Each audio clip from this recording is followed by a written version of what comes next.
Bom dia, irmãos. Uma alegria muito grande a gente ter mais um momento aqui de EBD, né? Depois de um culto tão abençoado. E nós podemos voltar de uma forma devagar, né? Gradual, à questão das nossas EBDs. Essa primeira experiência que nós estamos tendo aqui, presbiterianismo avançado. E, como nós estamos vendo nesse slide nosso aqui, é o ano da alegria.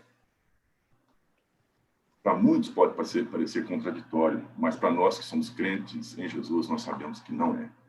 E nós podemos ter alegria em todas as circunstâncias, em todas as dificuldades que enfrentamos. Acho que este tema não poderia ser mais propício para nós, o tema da alegria. Eu gostaria de dar bem-vindo a todos os participantes, alunos. Sabemos que temos pessoas que estão chegando à igreja, querem conhecer um pouquinho mais da nossa doutrina. E alguns que já estão conosco há bastante tempo, quer aprofundar um pouquinho mais, quer aprender um pouquinho mais também. Uma alegria muito grande que nós podemos participar. Nós estamos, meus irmãos, nesse curso de presbiterianismo avançado, e estudando a história, vida e doutrina sobre a soberania de Deus. Tivemos a primeira aula já, o presbítero Walter, e ele contou um pouquinho sobre a história da igreja presbiteriana do Brasil, particularmente, e alguns detalhes interessantes, e que muito nos atraem conhecer um pouquinho da nossa história. Esse curso, ele pode ser ministrado para toda a igreja, para os crentes, mas realmente ele é direcionado para as pessoas que não conhecem bem a igreja presbiteriana, por isso, essas aulas nessa direção. E, nesse sentido, é muito importante conhecer a história. E pessoas que estão se vinculando a gente, aí na nossa igreja, precisam conhecer a nossa história, mas precisam conhecer também a nossa crença, como nós nos portamos diante de Deus, diante da sua palavra, e como nós nos portamos como igreja. E esse é o objetivo. Então, essa segunda aula, ela vai aprofundar um pouquinho agora. Nós vamos ter 9 aulas, e a segunda aula, Deus ensina. Nós vamos falar sobre os símbolos de fé. Eu gostaria de pedir que você abaixasse a sua cabeça onde você estiver. Vamos falar com o Senhor neste momento. Soberano Deus, nosso eterno Pai, nós louvamos o teu nome, agradecemos por esta manhã preciosa e momentos que podemos já passar na tua casa ou nossos lares, agradecendo o teu nome. Pedimos a tua bênção, a tua presença nestes momentos. Possamos aprender mais a respeito de ti, da tua palavra, da tua igreja, tudo no nome santo de Jesus, para a glória do Senhor, Pai, em nome de Jesus. Amém. Irmãos, os textos bíblicos que nós estamos usando como referência para essa lição são esses 3 aqui. Salmo 19, 7 a 10, Salmos 119, 97 a 99 e verso 105 e Romanos 11, 33. Vou fazer a leitura, meus irmãos, para nós ganharmos tempo de cada um desses textos aqui. O Salmo 19, 7 a 10, você pode estar com a sua Bíblia, acompanhar, mas vamos fazer essa leitura para todos ouvirem. A lei do Senhor é perfeita e restaura a alma. O testemunho do Senhor é fiel e dá sabedoria aos simples. Os preceitos do Senhor são retos e alegram o coração. O mandamento do Senhor é puro e ilumina os olhos. O temor do Senhor é límpido e permanece para sempre. Os juízos do Senhor são verdadeiros e todos igualmente justos. São mais desejáveis do que o ouro, mais do que muito ouro depurado, e são mais doces do que o mel e o destilar dos favos. Salmo 119. Quanto amo a tua lei, é a minha meditação todo dia. Os teus mandamentos me fazem mais sábio que os meus inimigos, porque aqueles eu os tenho sempre comigo. Compreendo mais do que todos os meus mestres, porque medito nos teus testemunhos. Em Romanos, capítulo 11, verso 33 a 36 diz: ó profundidade da riqueza, tanto da sabedoria como do conhecimento de Deus, quão insondáveis são os seus juízos e quão inescrutáveis os seus caminhos. Quem, pois, conheceu a mente do Senhor? Ou quem foi o seu conselheiro? Ou quem primeiro deu a ele para que lhe venha a ser restituído? Porque dele e por meio dele e para ele são todas as coisas. A ele, pois, a glória eternamente. Amém. Esses textos, meus irmãos, foram usados aqui exatamente para mostrar que a nossa referência é a palavra de Deus, a lei do Senhor, os preceitos do Senhor. E nós temos que ter este amor, esse desejo de conhecer a palavra do Senhor. E por causa disso, inspirado nisso, meus irmãos, é que essa lição, alguém pode questionar, mas espera aí, o que vocês estão estudando? A Bíblia ou estão estudando os símbolos de fé? Esse é o tema, título da nossa lição de hoje. Então, a primeira coisa que eu gostaria de deixar, irmãos, que os símbolos de fé têm uma referência fortíssima na Bíblia. Os símbolos de fé, eles são baseados no que a Bíblia ensina. A nossa referência é a palavra de Deus. E o nosso desejo é de conhecer mais e mais da palavra de Deus. De conhecer profundamente. E quanto mais nós nos aprofundamos no conhecimento da palavra de Deus, mais nós ficamos extasiados com essa verdade. E desta forma, os símbolos de fé foram preparados para compreendermos, estruturarmos, termos condições de entender melhor a palavra de Deus e a orientação que ela nos dá para a nossa vida. E podemos falar como o apóstolo Paulo, né? Ó profundidade e riqueza, tanto da sabedoria quanto do conhecimento de Deus. Quando ele ficou extasiado, ele ficou admirado diante da mensagem de Deus para a sua vida, e quando ele compreendeu essa mensagem do Evangelho, quando ele compreendeu essa mensagem de Jesus, a mensagem do Deus misericordioso e da obra da graça e da nossa condição diante dele, tudo isso fez com que ele ficasse extasiado, profundidade, e o entendimento dele. Então, os símbolos de fé, meus irmãos, é o caminho de nós tentarmos estruturar, entender, compreender estas maravilhas. São as verdades que estão apresentadas na palavra de Deus. Então, os símbolos de fé estão estritamente ligados à Bíblia Sagrada. Nós nunca podemos desvincular uma da outra. É muito importante os símbolos de fé porque ela é uma abordagem temática, estruturada da palavra de Deus. É um documento elaborado por um concílio da igreja, nós vamos falar um pouquinho sobre isso para nós entendermos. É uma forma, um sistema público para averiguação. E as pessoas que estão chegando à igreja têm essa oportunidade, e pessoas que estão fora e querem entender como é a igreja presbiteriana, qual é o credo, qual é a crença, no que eles creem. Ok, é a Bíblia, essa é a regra de fé e prática. Mas a Bíblia muitas vezes é usada com textos diferentes, e algumas seitas, até mesmo algumas seitas, surgem através de textos tirados, importados de forma aleatória de alguns versículos e mal interpretados, e se cria alguns tipos de seita. É preciso ter uma compreensão da verdade como um todo. E nesse sentido, o símbolo de fé tem esse propósito, e o sistema público para averiguação é uma forma de verificar quem é que é a igreja presbiteriana, como que eles adoram, como que eles servem. Então, muito importante, os símbolos de fé. Quando falamos em símbolos de fé, eu ficaria com essa pergunta. O nosso tempo, meus irmãos, ele é muito pequeno. Eu já vi que nós estamos um pouquinho apertados. Então, a parte de compartilhar, eu vou deixar para o final perguntas, e nós ganhamos o tempo lá no final e tentamos falar. Mas eu deixaria para você responder para si mesmo. O que é o símbolo de fé? Quais são os símbolos de fé? Este assunto, certamente, não é conhecido por quem está chegando à igreja. Na verdade, por muitas pessoas que estão na igreja já há algum tempo, talvez não soubesse responder de pronto. Então, esse próximo slide aqui acho que vai clarear para muita gente. Quais são os símbolos de fé da Igreja Presbiteriana do Brasil? Está aqui. Lembrou? Os símbolos de fé da Igreja Presbiteriana são esses 3 que estão aqui. O breve catecismo, o catecismo maior e a confissão de fé. Eles são conhecidos como padrões de fé de Westminster. Confissão de fé de Westminster.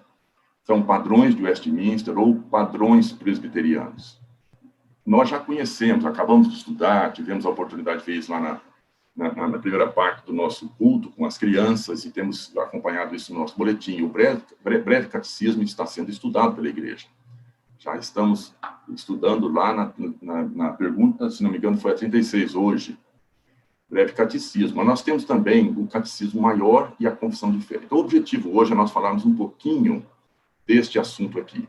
Lembrando e sempre reforçando esse vínculo que existe desse trabalho com a palavra de Deus, que foi aquele primeiro slide que eu não quero que vocês esqueçam de forma nenhuma.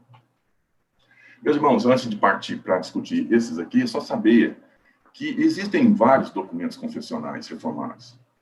E desde o período da Reforma, os homens de Deus começaram a escrever, Lutero, Calvino e outros daquele período, começou a escrever para dizer o seguinte: no que nós cremos e como nós cremos, vamos interpretar e delinear. Isso faz parte da nossa natureza.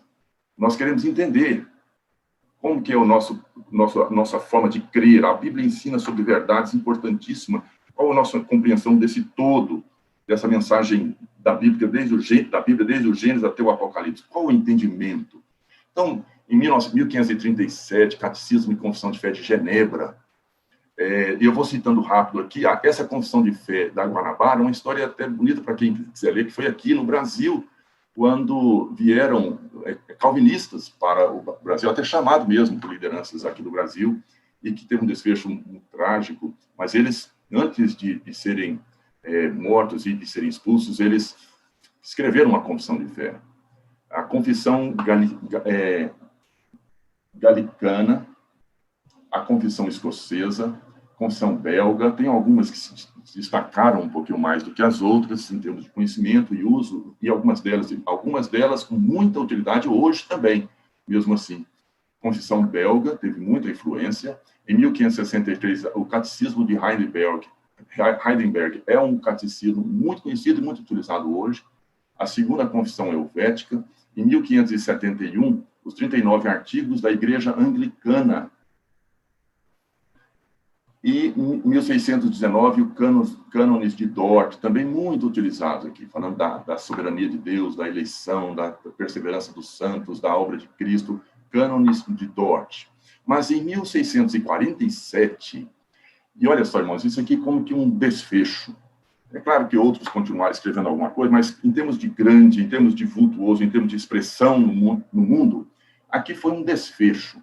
Em 1547, aconteceu essa assembleia, que nós vamos citar em seguida, e que apresentou esses trabalhos: a Confissão de Fé, o Catecismo de Westminster, os Pós-Catecismos, o Maior e o Breve.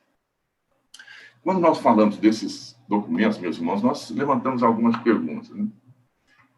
Quais os sentimentos comuns em relação a esse assunto? Quando nós começamos essa aula aqui, eu queria até perguntar para você também, qual é o seu sentimento com relação a este assunto? Quando se fala em confissão de fé, quando se fala em catecismo maior, quando se fala em breve catecismo, qual é a sua reação? Eu digo que existe uma tendência hoje, no mundo de uma forma geral, na igreja também, e infelizmente nós temos que lutar contra esses sentimentos que muitas vezes está havendo nos dias de hoje, para de certa forma, menosprezar esses trabalhos que tem aqui. Vou passar isso bem rapidamente, mas hoje nós vivemos um período de questionamento da autoridade. A primeira pergunta é as perguntas que poderiam aparecer, mas espera aí, não seria só a Bíblia? Por que eu vou ficar escrevendo outros documentos e outras coisas? A Bíblia não é suficiente? Eu não precisaria apenas dela? Então, isso aí é uma pergunta que muitas vezes nós podemos ouvir. E, meus irmãos, como nós falamos no início, cremos sim que é muito importante nós termos esses documentos, e aqueles que se apropriam dele veem o valor que tem você ter uma estrutura. Nós lemos muitos livros hoje, nós lemos muitos comentários para aprender a respeito da palavra de Deus. A Bíblia é a referência. Então, este comentário, não bastaria a Bíblia? Essa é uma pergunta. Outras pessoas podem questionar, mas espera aí, documento do passado, será que isso não é coisa muito velha, já antiga, valeu lá para aquela época daquele povo? Será que vale para hoje também? Será que não seria irrelevante para nós, nos dias de hoje? É uma pergunta que se faz também, e eu acho que pode responder aqui apenas aqueles que usufruem e aprendem a buscar e coletar para verificar se realmente é um documento apenas do passado. Vamos citar um pouquinho. Terceiro, vivemos uma época muito superficial, uma época muito rasa de conhecimento. E muitas pessoas, quando falam em aprofundar o conhecimento, ler um documento mais aprofundadamente, eles têm dificuldade. Vivemos uma época que pode ser conhecida como do wikipedismo, do Wikipédia, né? Aquelas pessoas que precisam de informação, entram na internet, buscam rapidamente. Se passar de um minuto, já cansou, já não tem mais condições de ficar aprofundando. Então, nós vivemos essa época, uma época de superficialidade do conhecimento. E nós precisamos vencer isso, irmãos, porque realmente precisamos aprender a aprofundar em algumas verdades que são muito importantes. A questão da anarquia, aquela aversão às verdades absolutas. Vivemos um período, a partir dos meados do século XX, a questão da autoridade não ser mais respeitada, a questão da autoridade criar uma aversão, né? A questão das instituições, quando falo em instituições, então, esse período de uma certa revolta contra tudo que é verdadeiro e absoluto, é uma luta que se existe hoje. E, por último, essa questão da tolerância. A tolerância é aquele que permite e aceita, não precisa ter um rigor tão grande. Isso afeta muito a vida da igreja, em algumas formas da igreja conviver. A questão de crer em Jesus, aquele de se tornar membro da igreja, aquele que é servo do Senhor, que teve um encontro com Jesus real. Mas hoje tem um artigo escrito por Michael Lawrence, que é muito interessante, que ele diz, primeiro, pertencer primeiro, crer depois. Assim, você primeiro envolve-se no grupo, que seja uma igreja, participa, creu, tem experiência com Jesus, não, mas não é importante. O importante é você ficar junto deles ali. Com o tempo você vai aprendendo e depois você vai crer. Então, hoje existe uma tolerância para as pessoas conviverem, e isso cria uns certos conflitos. Porque a Bíblia ela é muito clara com relação à nossa posição diante de Deus, diante de Jesus e diante da oferta de Cristo. Precisamos conhecer, sim, mas essas são algumas dificuldades que nós enfrentamos nos dias de hoje. Vou passar, irmãos, algumas informações, então, sobre o tema e um pouquinho de história, né? Aqui nós temos a Abadia de Westminster, lá em Londres, que teve a oportunidade, é muito bonita, realmente famosa. Ela é a Abadia, a Igreja da Coroação, né? Desde 1066, os reis e rainhas ali na Inglaterra, também é o local de sepultamento de muitas pessoas famosas, 17 monarcas estão ali, grandes homens da ciência, o próprio Isaac Newton. A Abadia de Westminster tem mais de 1000 anos de história. E foi nesse local aqui a realização da grande Assembleia de Westminster, que teve início no dia 1º de julho de 1643. E a nossa história, então, ela começa aqui. Aqueles documentos, eles começaram nesse dia aqui, a ser elaborados nessa data, 1643. Algumas pessoas dizem como que tardiamente, porque já tinham passado mais de um século da reforma e esses documentos foram elaborados, mas providencialmente, a ação de Deus fez com que um trabalho extraordinário, grande, em termos de capacidade, de qualidade, fosse feito nessa época. A Assembleia de Westminster, meus irmãos, ela se reuniu nesta abadia e em alguns locais, vários locais ali dentro, um salão principal que teria ali de reuniões, Jerusalém, o nome desse salão. Ela é uma assembleia de teólogos que foram escolhidos naquele período, convocada pelo parlamento inglês naquela época, para elaborar novos padrões doutrinários, litúrgicos e administrativos para a igreja da Inglaterra. Nós não vamos entrar em detalhes, porque tem uma história muito interessante sobre isso aqui. A Inglaterra vivia um período difícil naquela época, uma convulsão social, política, guerra, e aconteceu até naquele período, pouco depois, no desfecho, uma guerra civil inglesa. Havia uma divisão entre o parlamento e o rei, que no caso o rei Carlos I, ele não se alinhava com o parlamento, que era calvinista, e havia essa monarquia arminiana, havia uma tendência de divisão, então ele falou, nós precisamos organizar. É isso, irmãos, é isso, nós estamos falando aqui. Nós vemos que existem divisões em igreja, divisão para cá, pensamento para cá, e hoje é muito mais do que naquela época. Pensamentos diferentes, nós precisamos organizar. O que nós cremos, como que nós cultuamos, como que nós servimos. A ceia que foi servida hoje de manhã, agora há pouco, ela é instituída, ela tem uma estrutura, uma organização, Jesus orientou para fazer isso. Mas, mesmo assim, tem detalhes que precisam ser feitos e nós precisamos organizar o nosso culto, como ele é feito, a nossa crença, as questões de fé, as questões de conduta. Então, foi decidido, naquele período, criar um documento, ou documentos, ou revisar. E, na realidade, essa Assembleia ela foi convocada especialmente para fazer uma revisão daqueles 39 artigos da Igreja inglesa naquela época. Havia uma tendência do clero, de muitas instruções, de importar da igreja antiga, onde a reforma tinha se desvinculado, muitos detalhes e que estava se tornando um culto muito cheio de coisas que não é o culto reformado. O culto reformado é um culto simples, é um culto que volta sem muitas outros rudimentos para fazer parte. Era preciso haver uma limpeza novamente, havia uma insatisfação, e os puritanos tinham uma influência muito grande, e isso foi uma tendência forte que aconteceu nesse período, demanda da população, da igreja, para que houvesse isso, apesar de que houvesse oposição, e houve muito isso. 121 pastores se reuniram, 30 membros da Câmara de Lords, dos Comuns. Depois de algum tempo, tiveram uma dificuldade, chamaram representantes da Igreja da Escócia. Essa reunião, então, essa Assembleia, ela estaria basicamente envolvendo a Inglaterra, a Escócia e a Irlanda. E eles chamaram os representantes da Escócia, que não foram grandes em número, muito grandes, mas tiveram uma influência fundamental para o direcionamento da Assembleia.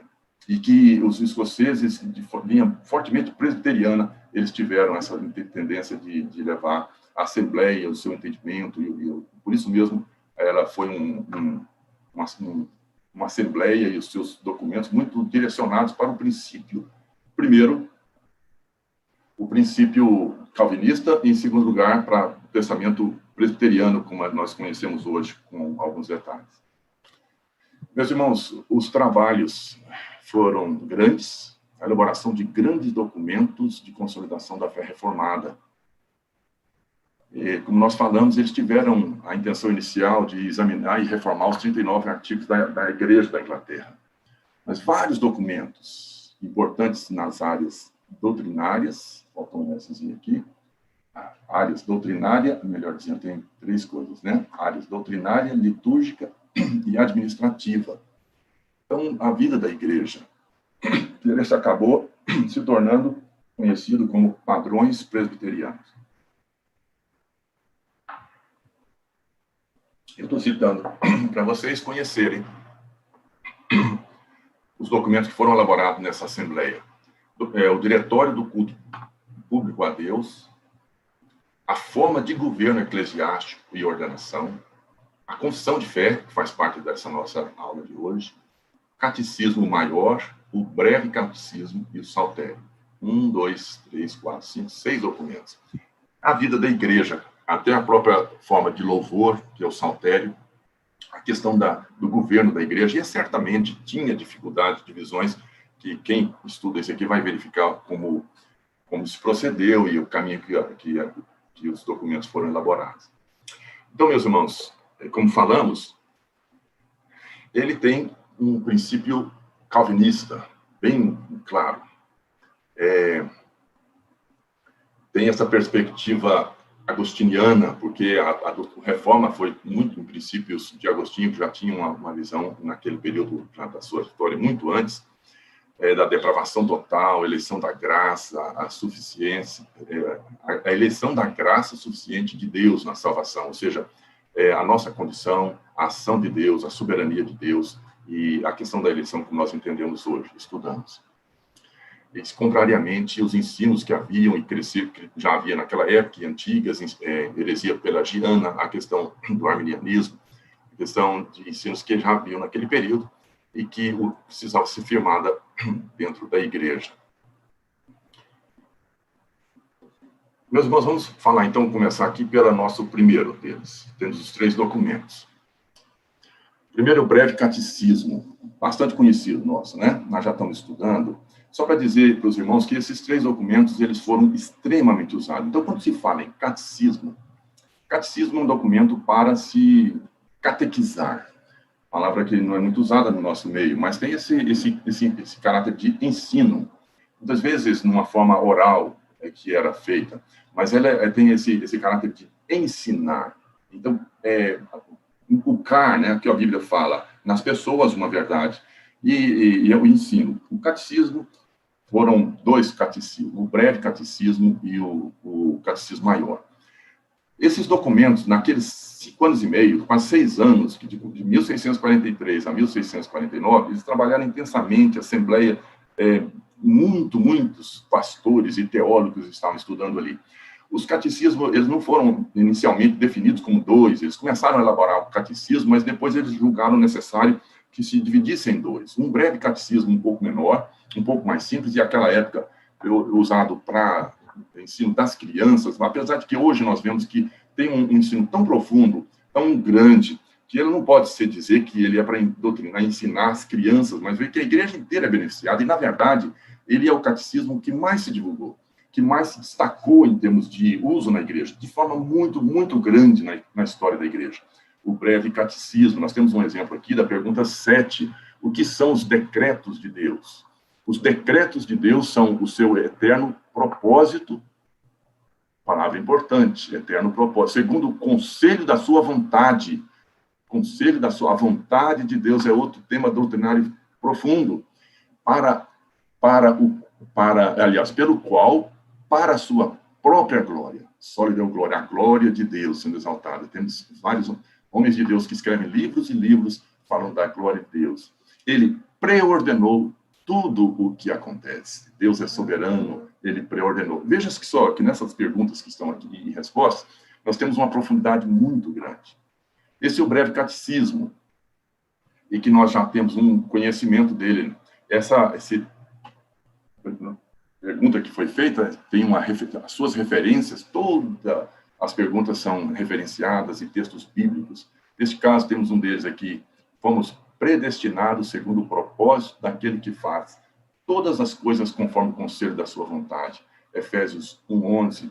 Então, meus irmãos, as perguntas são perguntas e com respostas profundas e com as referências para mostrar essas respostas de onde elas foram tiradas, para ter uma coerência entre todas essas verdades. Muito bem, o breve catecismo, ele é dividido nessas partes aqui. Nós temos 107 perguntas no total. A introdução, com 1 a 3, e a estrutura é basicamente essa aqui. Ela não difere do catecismo maior também, mas são assuntos importantíssimos para nosso conhecimento da doutrina de Deus. O homem, escrituras, quer dizer, a parte introdutória. Depois, a segunda parte são crenças básicas. Nós temos que ter a parte de doutrina com relação à trindade, com relação à queda, com relação a Cristo, a salvação, com relação ao fim dos tempos e outras perguntas que são feitas também. E, finalmente, os deveres do crente. Isso aqui é até uma sequência muito parecida com o apóstolo Paulo sempre usa. Na sua carta aos Romanos e outras também, ele sempre faz isso. Ele aborda a questão doutrinária profundamente, em algumas mais do que outras, em Romanos bastante até, mas depois ele entra na parte prática. E assim também está aqui no breve catecismo, deveres do crente, da pergunta 39 a 107, a respeito da lei de Deus, a respeito dos 10 mandamentos, dos meios de graça, o Pai Nosso e outros. E aqui é a forma de nós conduzirmos diante de Deus com resposta a estas verdades aqui. Muito bem, irmãos. O breve catecismo, ele foi elaborado naquele mesmo período e, juntamente com ele, com outros grupos, mas, na realidade, eles tinham uma sequência mais ou menos semelhante, foi o Catecismo Maior. O Catecismo Maior, ele foi trabalhado naquele período e, se os irmãos observarem e procurarem olhar, vão verificar que várias perguntas são as mesmas e as respostas são mais ou menos parecidas também. Agora, a diferença é que o Catecismo Maior, primeiro que ele teve mais perguntas. Além das que tem ali no breve catecismo, ele incluiu outras perguntas, ou ele aprofundou um pouco mais em algumas perguntas, em alguns pontos. E um outro detalhe também é que nas respostas, muitas vezes, elas são um pouquinho mais elaboradas, um pouquinho mais aprofundadas. Existem alguns itens assim, que aprofundam um pouquinho mais o conhecimento. E eu confesso para vocês, irmãos, que e esse é um ponto que eu gostaria de falar, que realmente nós temos esquecido um pouco o Catecismo Maior. Eu digo nós como igreja, inclusive a presbiteriana, que é a detentora, que sustenta todos esses símbolos de fé, mas o Catecismo Maior tem sido esquecido. Os próprios autores e escritores comentam isso. Em grandes documentos e documentários e comentários sobre os documentos, o Catecismo Maior não tem sido tão utilizado. O objetivo inicial era que o breve catecismo fosse um introdutório àquele crente que está começando, ou ele, na época, pensando em criança também, e o catecismo maior fosse uma continuação, e usado pelos pastores, usado nas pregações, nas mensagens, nos cultos que eram realizados. Ele não aconteceu exatamente assim, mas ficou um documento extremamente bem elaborado, e aí quando eu falei, eu confesso ali agora há pouco, é que eu fiquei surpreendido, irmão, porque o Catecismo Maior a gente lê, mas não é tão comum. E eu mesmo já vi, conheço algumas coisas, mas não é o Catecismo Maior tem ficado um pouco esquecido.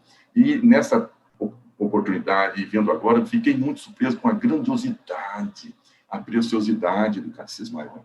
Eu acho que aqui a gente precisa dar uma olhada novamente na questão do Catecismo Maior. O breve catecismo, ele é uma primeira parte para se estudar, mas o Catecismo Maior não pode ser negligenciado, ele não pode ser deixado de lado, porque ele contém mensagens preciosíssimas. Nós temos uma pergunta aqui, pergunta 93, o que é a lei moral?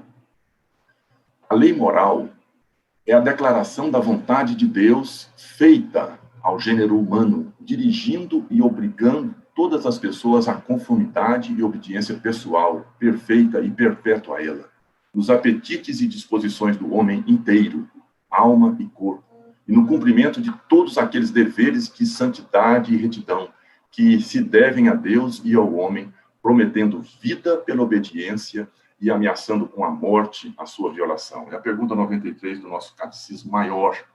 Meus irmãos, o texto bíblico aqui, portanto, os meus estatutos e os meus juízos guardareis, cumprindo-os, o homem viverá por eles. Eu sou o Senhor. Levíticos 18:5. Existem vários outros textos e os irmãos podem aprofundar. Hoje de manhã não vai dar para nós falarmos muito sobre cada um deles, mas uma visão rápida aqui, o Catecismo Maior tem uma estrutura semelhante à do breve catecismo. Como nós havíamos falado, ele é um pouco mais completo em alguns pontos. Ele aborda com mais profundidade alguns aspectos do que o breve catecismo. O breve catecismo foi um pouquinho mais político, porque ali ele tinha várias igrejas que estavam representadas. Então, alguns pontos ele não entrou muito aprofundadamente, mas o Catecismo Maior entrou. Ele chegou a aprofundar em alguns pontos que acaba detalhando um pouco mais a vida da nossa igreja em particular. Só alguns exemplos aqui, irmãos, rapidinho, do Catecismo Maior, que eu gosto muito de levar essa vamos fazer assim, uma pregação, uma propaganda aqui do Catecismo Maior, que eu estou estimulando muitos irmãos a aprofundar nisso. E eu mesmo vou fazer mais isso agora. Eu tenho esses documentos, já vi muitas vezes, mas muitas vezes nós negligenciamos um pouquinho.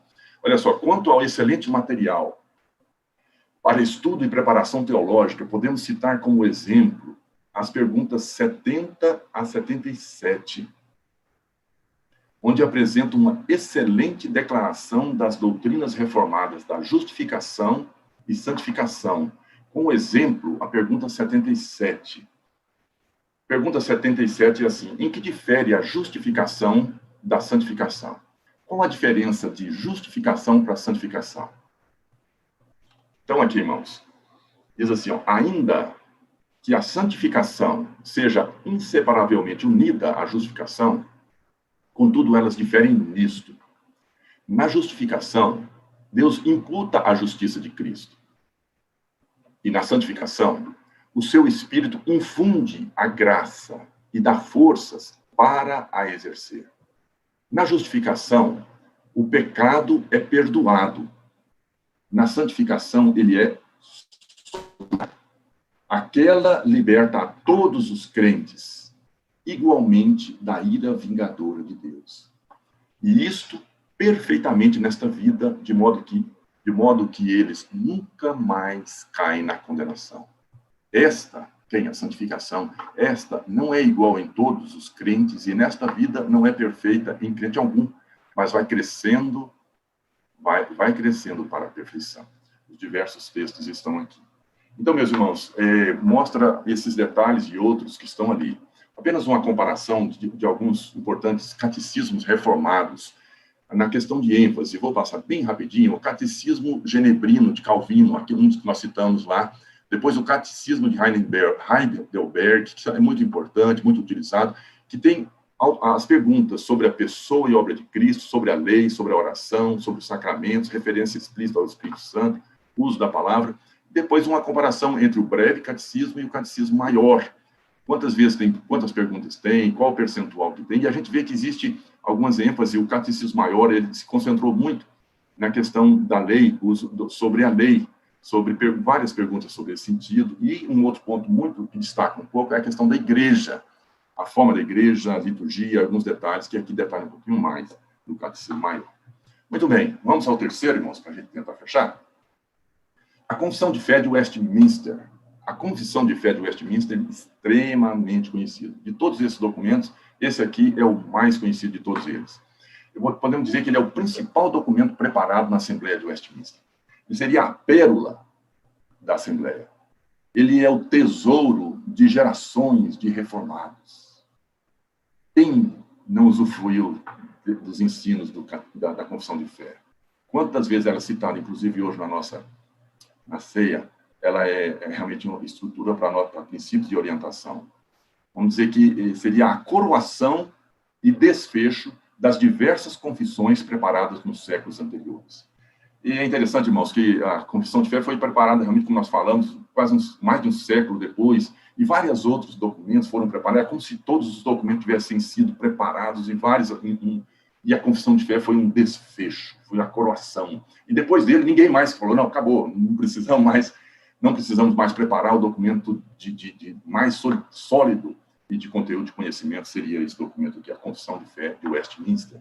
E uma das perguntas sobre o juízo final, Deus já determinou um dia em que, segundo a justiça, há de julgar o mundo por Jesus Cristo, a quem foram pelo Pai entregues o poder e o juízo.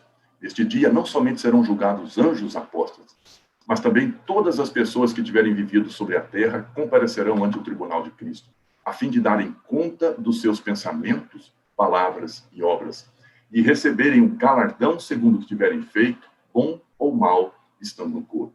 É um dos ensinos da Confissão de Fé. Aqui, meus irmãos, o texto que seria a referência, porque importa que todos nós compareçamos perante o tribunal de Cristo, para que cada um receba segundo o bem ou mal que tiver feito no corpo. É um dos textos, existem vários outros textos que foram citados ali naquela slide anterior. A Confissão de Fé, irmão, tem uma estrutura, também em termos de sequência, mais ou menos como os outros, mas aqui é uma confissão de fé, é diferente. Os catecismos são perguntas e respostas. A Confissão de Fé já ele é um texto descritivo e apresentando as verdades da forma como nós cremos. É uma confissão de fé. Apresenta a respeito das Escrituras, de Deus, da salvação, da vida cristã, da sociedade, da igreja, dos fins do tempo e o final, no apêndice lá. A Confissão de Fé ele tem 35 capítulos. Não vou citar todos eles, mas são detalhes de cada um desses temas que tem aqui. A questão da salvação, vida cristã, livre-arbítrio, Cristo mediador, pacto de Deus com o homem, justificação, vocação, justificação, adoção, santificação, assuntos doutrinários, doutrina cristã de Cristo, depois da igreja, detalhes da vida da igreja e as últimas coisas também. Está falando lá. Meus irmãos, um conteúdo muito aprofundado das verdades da palavra de Deus como referência de todos esses ensinos aqui.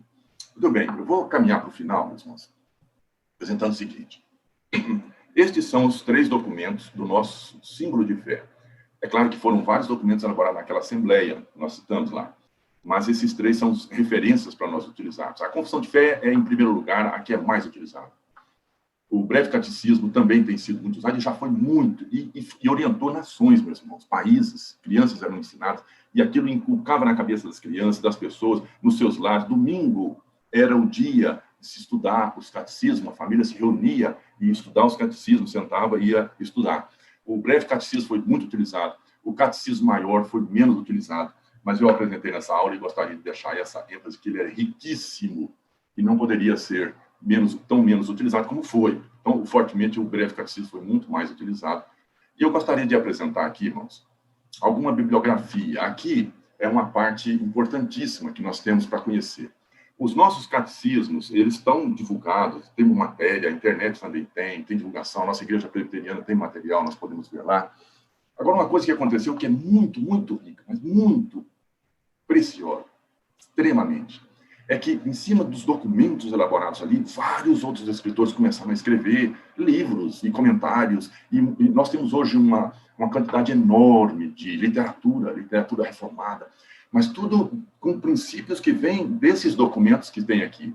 E vários documentos e vários livros são explicitamente comentários em cima de cada um dos documentos ali. E eles fazem as perguntas e mostram as respostas, depois tem um comentário enorme, detalhando aquilo ali, onde se aprofunda muito mais. Meus irmãos, Se você quer aprender da palavra de Deus e aprofundar no conhecimento da palavra de Deus, lembra aqueles primeiros textos que nós usamos lá, do desejo de conhecer a palavra de Deus, do ensino da palavra do Senhor e a sede de aprender mais dele? Nós temos aqui uma fonte de orientação, de estudo e de apoio para que nós aprendamos assim. O Breve Catecismo, um dos livros de referência, não existem tantos livros assim, mas tem bons e excelentes livros. O do Breve Catecismo, de Leonard Van Horn, ele trata do Breve Catecismo. O Catecismo Maior, comentado, todos dois são comentados, né? Esse aqui é um documento mais ou menos antigo, mas que quase que antes dele foi um outro já alguns séculos antes. As pessoas escreveram um pouco, e ele próprio diz isso. É o Catecismo Maior de Johannes Gerhardus Voss. Documento grande, bem detalhado, vale a pena conhecer também. Esses documentos têm divulgação, eles têm... você pode entrar na internet e adquirir, tem esses documentos que já vêm com todos eles juntos. E o terceiro deles aqui, que seria uma publicação assim, já antiga também, que já tem muita tradição, é a Confissão de Fé de Westminster, comentada por A. Hodge, que esse Archibald Hodge é filho de Charles Hodge, que é um pastor presbiteriano de muita influência no século, acho que no século XIX, não tenho certeza. A Confissão de Westminster, de Hodge. Esse aqui é um documento grande, ele conta a história, é muito interessante que ele conta a história da Assembleia também, é um documento interessante. Mas este documento, meus irmãos, esse aqui é o que eu mais que eu conheço, porque esse aqui nós usamos muito, muito, muito, em escola dominical também, encontro que nós tivemos com a mocidade, quando estudamos a Confissão de Fé de Westminster, esse documento aqui foi apresentado naquela época, e para mim foi um tesouro que eu recebi de orientação dos nossos pastores, quando mostrou esse guia de estudos da Confissão de Fé de Westminster, de Chad Van Dixhorn.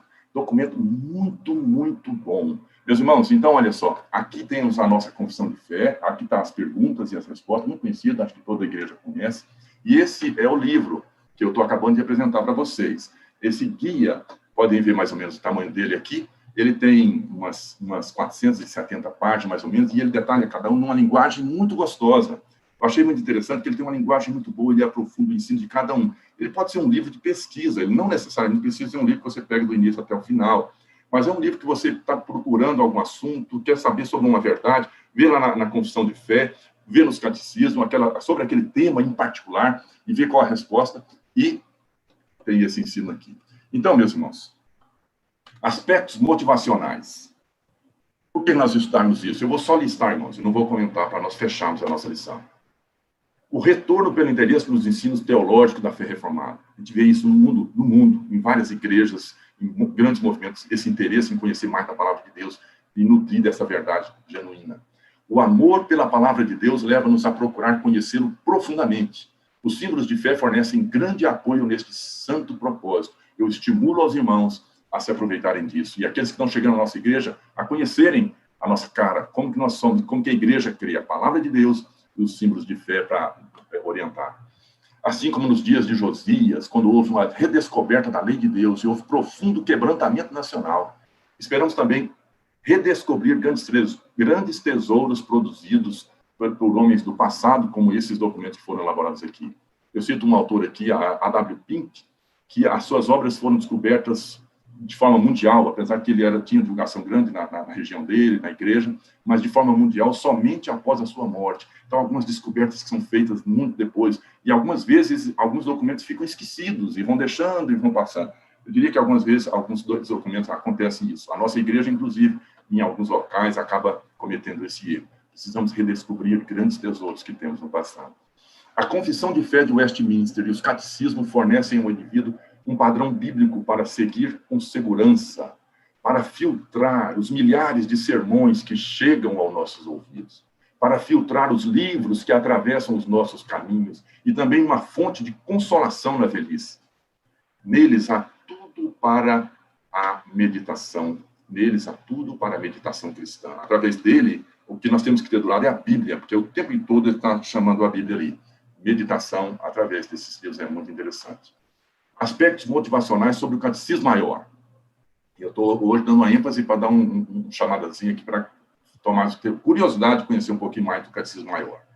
Alguns notáveis resumos de doutrina são nele encontrados, como nós citamos a pergunta 77, diferenças entre a justificação e santificação. Alguns expositores afirmam que o Catecismo Maior tem, em alguns pontos, formulações superiores às da Confissão de Fé de Westminster.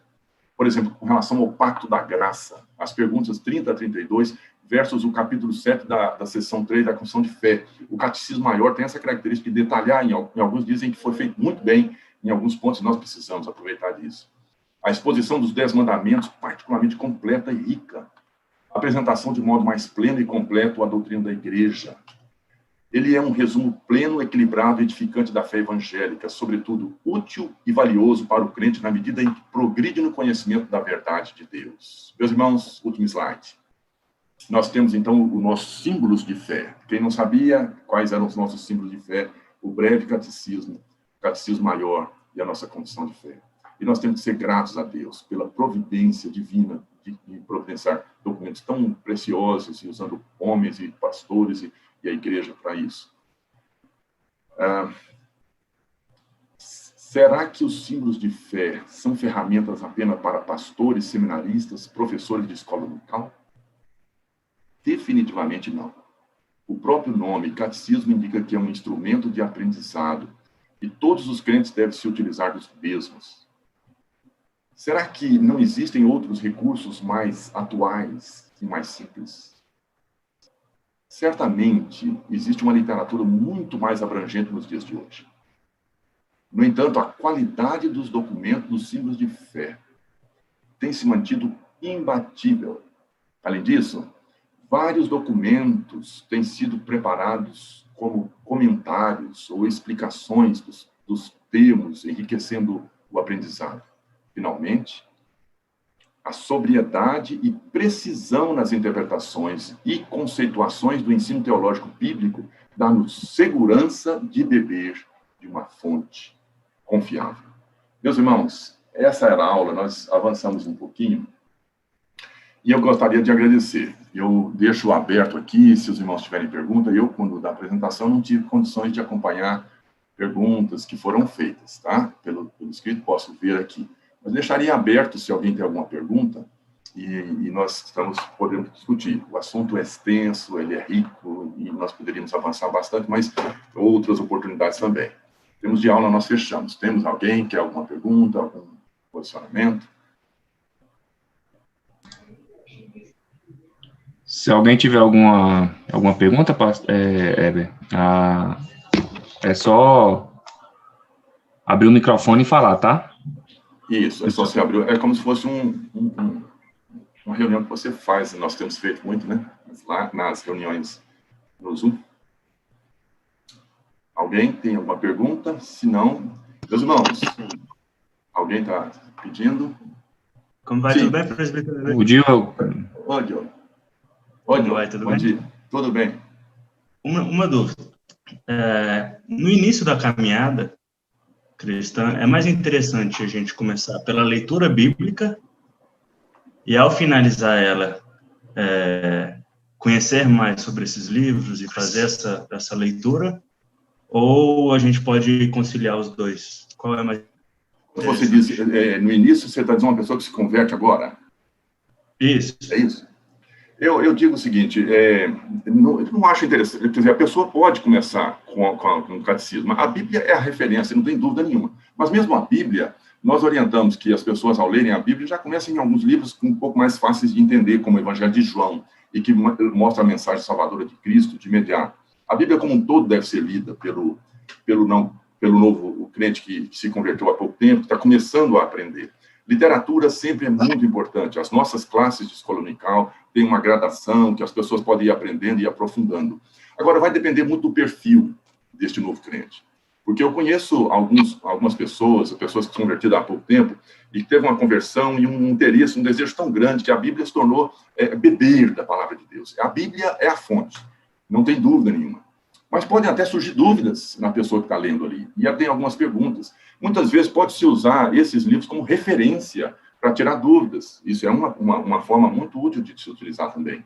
Agora, se ela for uma pessoa que tem uma capacidade, um desejo de ler bastante, ela pode começar lendo. É claro que existem hoje, como nós citamos na aula, literatura vastíssima. Hoje tem muita literatura, mas é difícil. Muitas vezes você pode cair numa cilada de pegar alguém que não pegou direito. É bom ter uma orientação, a igreja, pastores para orientar, mas esses documentos, eles são ricos. Eu digo que vale a pena conhecê-los.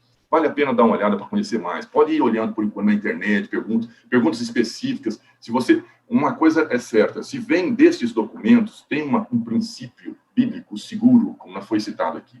Então, é para ler com tudo, completo de um novo crente? Eu não sei, necessariamente. Os catecismos podem ser utilizados também. É preciso ter uma orientação. Mas nós vivemos uma época, como nós citamos lá, que as pessoas querem coisa muito rápida e tal. Então, depende muito da pessoa. Eu acho que precisa conversar com os pastores e orientar.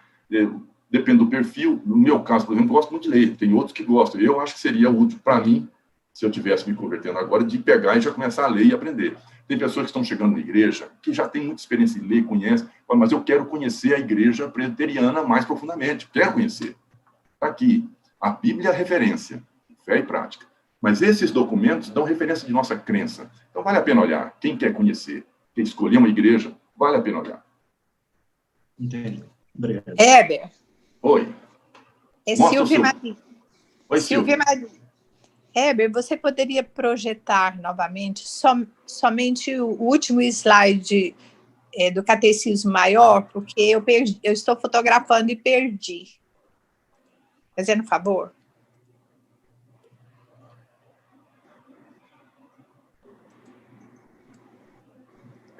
Multislide do Catecismo Maior. É o último. Ele é grande. Esse? Não, Catecismo Maior. Não, é um texto. É um texto. Esse foi... Esse, Silvia. Tem esse. O último. Esse foi o último? Esse é o último. Esse não é o penúltimo e esse é o último, Silvia. Ah, sim. Irmãos, tem mais alguém? Silvia, era isso que eu queria, né? Muito obrigada. Posso tirar? Pode. Tem alguém com mais alguma pergunta? Se alguém quiser fazer uma pergunta, senão eu passo a palavra para o Daniel. Daniel, você que está fechando a aula? Não, Henrique. O Henrique, né? Então, mais alguém que tem uma pergunta? Se não, irmãos, agora mais um minutinho. Nós agradecemos muito. Eu sei que nós estendemos um pouco e é difícil, um assunto grande e muito pouco tempo. Esse assunto, vocês podem nos procurar, podem procurar os professores desse curso que ele é ministrado regularmente na igreja, podem procurar os pastores, os presbíteros e tantos irmãos na igreja que têm conhecimento. Quem está na igreja há pouco tempo, não deixe de conhecer esses documentos. Como foi citado pela pergunta do Diogo, será que tem que começar com eles logo de cara? Avalie isso. Pode ser interessante para alguns. Pergunte, conheça a igreja. Nós estamos vivendo uma época de muito pluralismo e de muitas dúvidas, surgindo muitos ensinos que a gente fica com dúvida. Procure para a gente aprender, tá bom? Vamos fazer uma oração, vamos agradecer a Deus. Muito obrigada pela aula. Foi um prazer enorme, viu? Uma alegria muito grande participar com os irmãos. Bondoso Deus, te louvamos. Momentos agradáveis, momentos preciosos. Pedimos que o Senhor complemente a mensagem. Está nosso coração desejoso de aprender mais de ti, sede de aprender da tua palavra. De todas as formas, o Senhor é o Deus da sabedoria, do conhecimento. O Senhor pode nos ensinar diretamente aos nossos corações, através do teu Espírito Santo. O Senhor usa como instrumento a tua palavra, como regra de fé e prática, e tantos outros documentos e materiais, e a própria natureza nos ensina a respeito de ti. Pedimos que o Senhor continue ensinando e fazendo com que nós tenhamos este prazer de conhecer mais ao Senhor.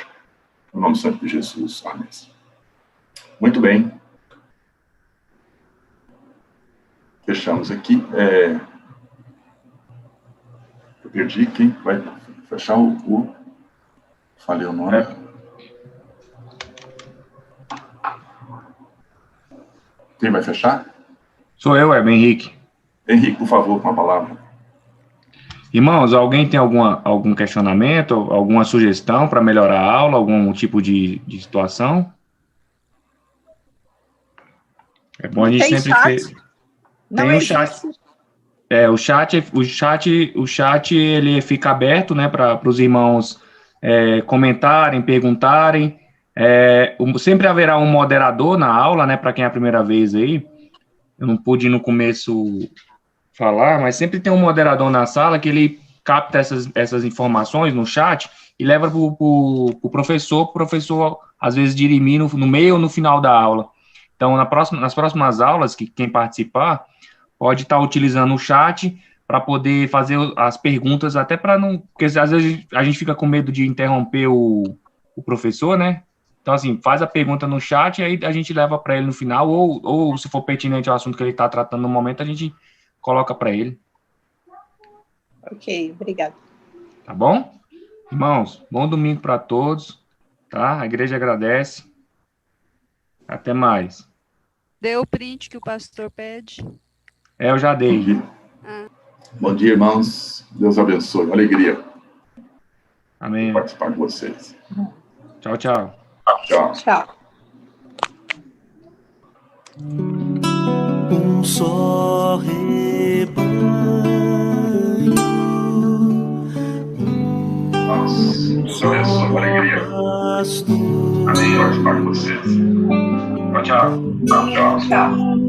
uma só fé.